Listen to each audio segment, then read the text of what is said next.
ku në një moment të tensionuar me Tahir Zemaj, Thaçi i drejtohet dhe i thot, do të luftoj Tahir Zemaj njësoj si serbët, ty dhe njësitë tua.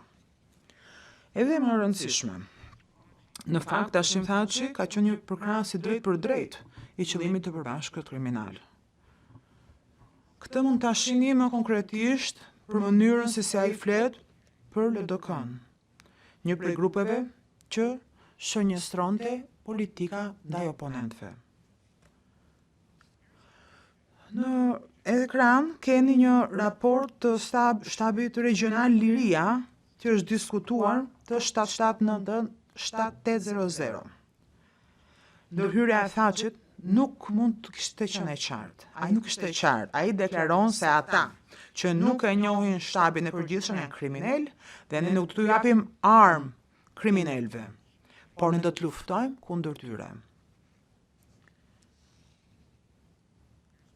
Ja ku kemi provën 486, ku në një moment të tensionuar me Tahir Zemaj, Thaçi i drejtohet dhe i thot, do të luftoj Tahir Zemaj njësoj si serbët, ty dhe njësitë tua.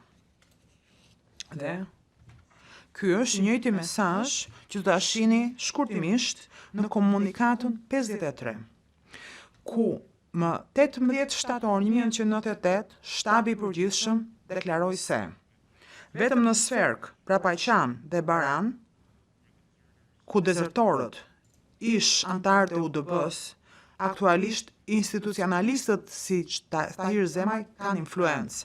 Armiku nuk gjeti rezistencë, pavarësisht faktit se këto fshatra u dogjën e u përvëluan dhe u shkatëruan.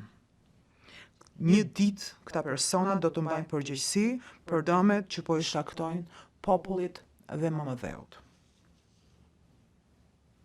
Kjo është e qartë pra, kjo është një mesazh i qartë për ata që ishin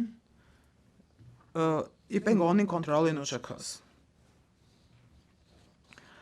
Fjalët që ka Thaçi Zemaj u përkthyen në fjalë, në formulim në një komunikat dhe u bën realitet 2 ditë më pas ku ndalua delegacioni i Qirezit edhe kulminoi me kërcënimin e zotit Thaçi kur tha do t'ju vrasim në Prishtinë.